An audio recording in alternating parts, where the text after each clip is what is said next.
ఇప్పుడే ఆరంభించినామన్నయ్య. అయినా నేడు ఇంత ఆనందమైనదేమి? అమ్మాయి నా అవస్థ ఏమి చెప్పుదు. ఏమో పైన బద్దం వేసుకొని నడవడానికి వచ్చేసరికి పడమరింటి నుంచి పడిపోయినట్టు మేము చూసుకుని తొందర ఆ వెలుగుతుము ముందులకు మధ్య తొందర కదా అని మనస్సు సరి చేసుకొని వీధి వచ్చేసరికి ఆ పడవలు ఒకరిపోయి నీవన్నీ రెండు చిట్టి పైబడి దండమన వేసి చాప మీద కొంతసేపు చతికిలబడి మరణ ప్రయాణమై విధిములకు వచ్చింది కదా. ఏమయ్యా మరి ఒక దుశ్శకునమా ఏమి? నమ్మినా జరగలేదు. కొత్త కూడా చేత పుచ్చుకొని చక్కగా అంతలో ఎక్కడే మిత్రమా ఆయనను 2 దుశ్శకునములు ఒక సుశకులతో సమానమన్న వాళ్ళకి నెత్తికి వచ్చి హరినామస్మరణ చేసుకుంటూ చక్కగా వచ్చినారు. ఆయనను దుశ్శకుల పని కోరుకునే పోవునా మిత్రమా ఏడుగడకు స్వర్గనావాడు మాయమైనాడు. ఆయనను మీ నాన్నగారు పట్టణమంతా విడిచి ఏ దేవుల కాపురం ఎందుకు పెట్టినారో కానీ ప్రతి తెలుగు వచ్చి పోమ్మా వంటి వాడు మా కష్టంగా ఉన్నదయ్యా. అంతటి గొంతు బద్దనట్టు అరవగా ఆ పడవాడు ఏ కళ్ళు బాతులు ఊడిపడి నివలపడి వేసినాడు. ఆయన దుశ్శకున ఫలం మరలా ప్రత్యక్షమైనదయ్యా. ఎట్లయ్యా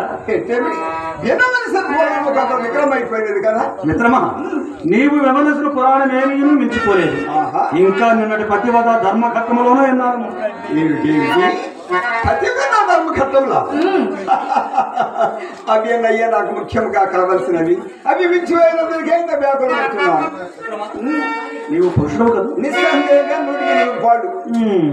మరి పతివ్రత ధర్మము ఘట్టముల పట్ల మీకంత పామరనుందులు కానీ అనుకున్నాను మీకు ఆ సందేహం వస్తుందని. నాకు అనుకున్నట్టుగా నా భార్య ఉపదేశించిన నిమిత్తము ధర్మమును ఎవరు బరువు ఉపదేశించడే కదా. మిత్రమా ఇది మాత్రము చక్కగా చెప్పింది. ఇతరులకు మందుగనుపగా ప్రతివాడును వైద్య శాస్త్ర పరిపూర్ణుడే.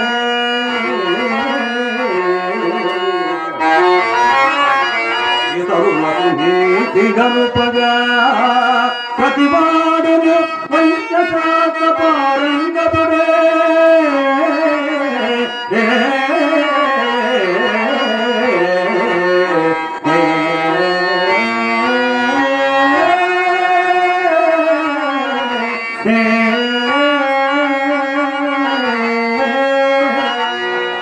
అమ్మాయి మీ ఆయన తెలుగు రావడం కానీ ముందు పురాణం కాదు.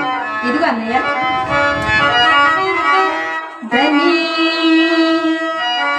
అధనుడు రూపసి నొప్పనివాడు వివేకి మందభావుడు రోగుండంగత రోగుండనక అంగన పతిని పాడు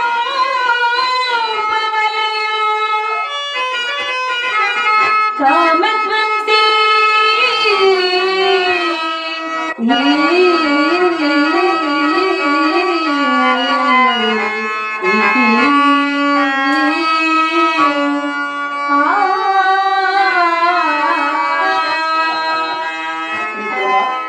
మా చెల్ల ఎంత చక్కగా పాడిందో విన్నవటయ్యా. అసలు సంగీతము మా ఇంటనే పుట్టిందయ్యా. వరహానికి ఎత్తైన పద్యం మిత్రమా. ఈ పద్యములు తర్వాత వల్ల వేసాను కానీ పద్య భావం అంతయు అరటి పడినట్టు చెట్టు విడిది చెప్పండి మిత్రమా. భర్త ధనవంతుడు కానేమో దరిద్రుడు కానేమో, భర్త ధనవంతుడు కానేమో దరిద్రుడు కానేమో, రూపవంతుడు కానేమో కురూపి కానేమో, ఆరోగ్యవంతుడు కానేమో అనారోగ్యవంతుడు కానేమో భార్య అతనిని భక్తితో సేవింపవలేనని ఆ పద్యం యొక్క భావమైంది. మహానుభావుడు కవి బ్రహ్మ ఏ పద్యం రాసినాడు మిత్రమా. అతను ఇప్పుడు బ్రతకవలతో హరితీసి పట్టణ పంచదార నోడు కోరుకోబోతున్నట్టయ్యా. ఈ పద్యం వినిపించింది నా మా ఇంటి దూరం మరీ లేవదు మిత్రమా. మా ఇంటి అతడు వ్యాపారి పంతులు 3వ పెళ్లి పెళ్ళాము. 3వ పెళ్లి అంటే కాసుడు పేరు వాటి పేరు నాకు రావు కానీ నగలన్నీ వాటి మీద దిగేసుకొని బొలాగి బొమ్మల అమ్మున్న గుమ్మంలో నుంచినప్పుడల్లా నాకు ఆ పిల్లని చూపి నేను అలాగ దిగవేయకపోతున్నాడు ఆ మాటలు తిరుపులు ముక్కిరుపులు విసవిసలు సరస్సులు సామాన్య మండుతాను ఆ పైన నా కన్నులు గుట్ట కన్నులు ఉంటాయి ముక్కపు రొమ్ము కట్ట చెప్పిన దగ్గరకు వచ్చినప్పుడు ముఖంపడ మాట్లాడే తుమ్మాలు అమ్మాయి అసలు నా రూపం చూసి పిండినాడే అసహ్యపడిందట ఏమిటి పల్లకిలో తలవంతుకుని కూర్చుని దొరికేనట భర్త యొక్క కురుపేను భార్య అతను కాళ్ళు కడిగి నెత్తల చదువుకొని చేరవలసిన విధముగా పోషించుతుందా దానికి అన్నయ్య గారు మా వదిన గారు కూడా చక్కగా చదువుకునే వారే కదా అదేనమ్మా వచ్చిన చిక్కంత అతనికే దానికి ఇంకా చెప్పాడు ఆయన ఇప్పుడు ఆడగులు కారమ్మాయి మర్యాదలు మాసిపోయి పట్టుబాట్లు కాలి పని బాటలు పళ్ళ కలిసి ఎప్పుడు సిగ్గులు ఏది కలిసి పనికి వాళ్ళ వేషాలు పట్టుకు రథానికి రాధాకాలు సేవలు సిద్ధాంతాలు మిత్రమా కొంతకాలం యుద్ధంగా గడిచించో మన మగవాడిని కూడా మళ్ళీ కలదయ్యా అయ్యా ఇదిగో వస్తున్నాడు ఎందుకు మామగారు స్వయంగా వచ్చి తెచ్చినారు ఏం దొరక మన పొలము భర్త కలపడదు ఇదంతా ఇద్దరు సగనమేనమ్మా చెప్పనమ్మో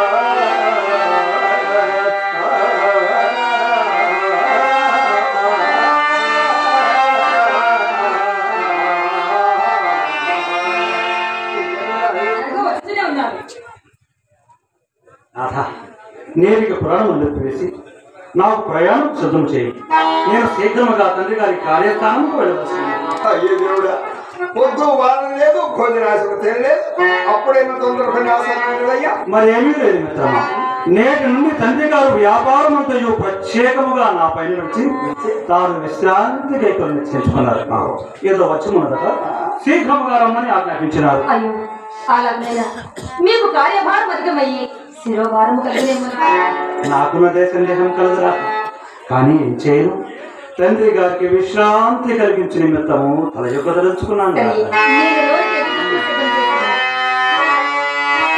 ప్రాయము వచ్చిన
యుక్తం వచ్చిన ప్రతి యువకుడు తండ్రి గారికి చేయవలసిన సేవలు ఇవి కదా నేను చిన్ననాడే మా నాయన గారికి చాలా విశ్రాంతి కలిగించినారయ్యా.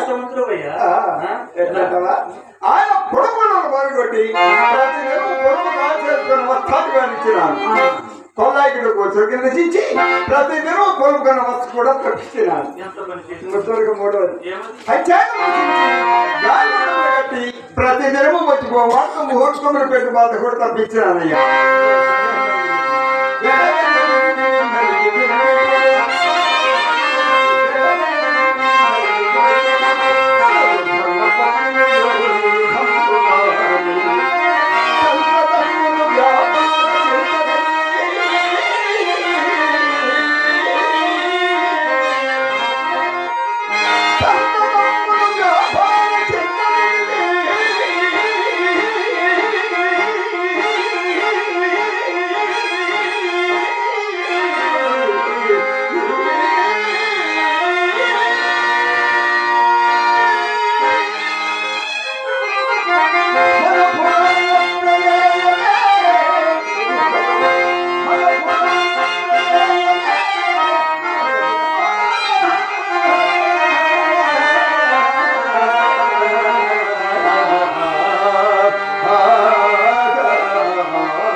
మిత్రమా అయినదా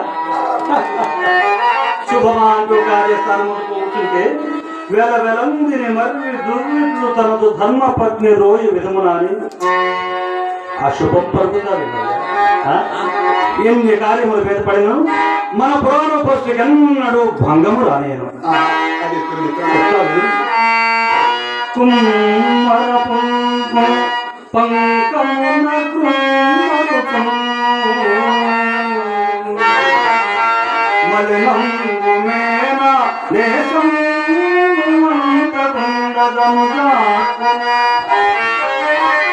లౌకిక వృత్తులను నిత్యం చరించుతుండు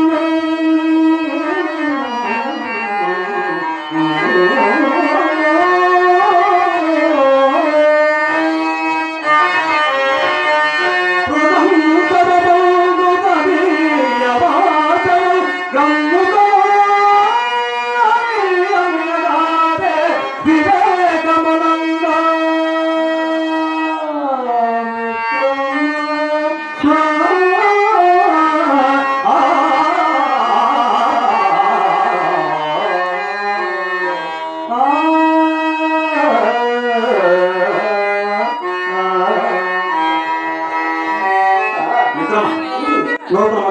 స్థానముకు పోతున్నాను కావాలి. ఒక్కసారి ఆ భగవంతుని మనసారా ధ్యానించుకొని కార్యోన్మయ్యా.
మిత్రమా, దుశ్చరణ కోసం నేను కూడా భగవన్ నమస్కారం చేసి వస్తానే.